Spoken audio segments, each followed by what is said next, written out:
Go ahead, man, go ahead.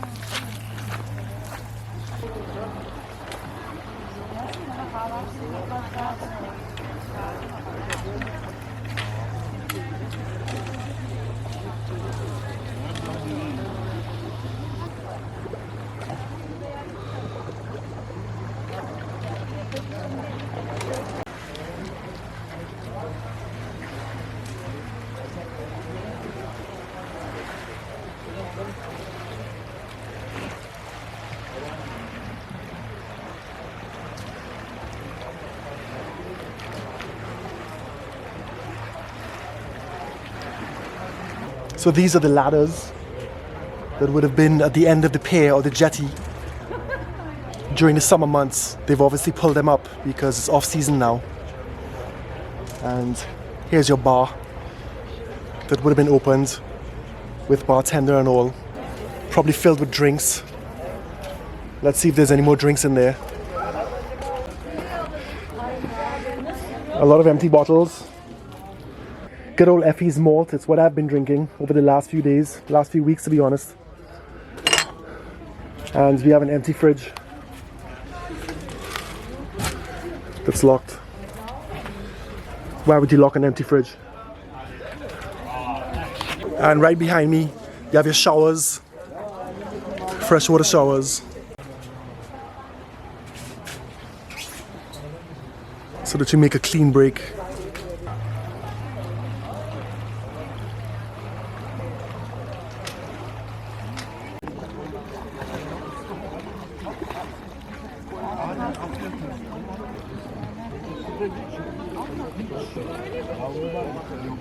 So you also have a lot of yachts and just private boats, party boats, come in here with loud music on, tour boats.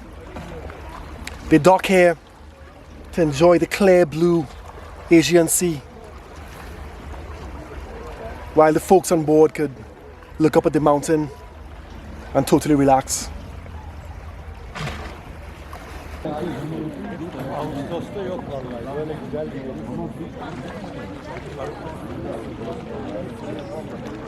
En az 15 yıl. O su bende 10.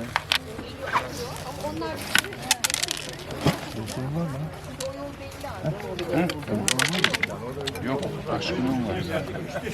Aşkın abimden senin İsmail abinin var burada. Hayır burada var. Ne istiyorsun? Muzlu. Şu vidaları koyuyorum. Ücreti tabi. Şu bir. Ne oluyor ya? Kime sorduğunu koy. Which one is it?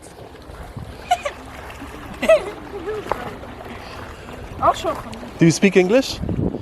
No. No English? No. Where are you from? Turkey? Yes. Yeah? Where do you live? Yeah? You live? You? Yes. Mama? Up there? Ah. Annem babam. You will eat? Yes. Yeah. Oh, really? Oğlum İngilizce yok mu senin? İngilizce sıfır var. Do you speak English? You know speak. He doesn't speak English. No. You speak English? Yeah. A little bit? Yes. What fish is this? Çefal. Chefal. Ah. Is it tasty? Good? Yes. Yeah. How you cook? Nasıl yeniyor? On the grill? Yes. Yeah. O İngilizce. So these are just kids out here fishing. Hadi hadi. They live in the neighborhood up there, the same neighborhood that I'm staying in. Apparently they're gonna take these fish home and grill them. Nobody speaks English, but they seem like a happy bunch. Bu cephe sığıyor mu? Sar hadi sar. Sar. Bu cephe sığıyor mu? Yunus Emre hadi. Ne? English zero. The zero English? Ha. Neresi buram? İyi koyacağım tamam. It's okay, it's okay. İngilizce. Sıfır. Ne boş?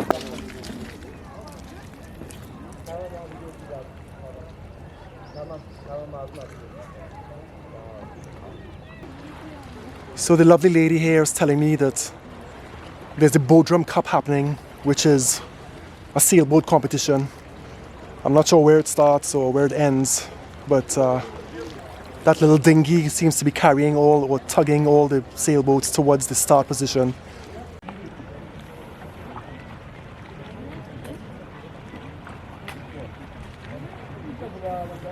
Let's see if we can see any action unfold.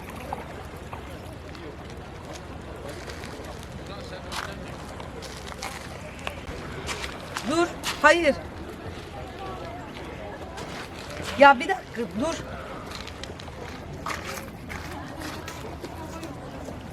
Hayır. I think the cat wants a bit of the action there. Kediye kaptıracağım ben. Gel. Bir balları. O sana bırak. Geber.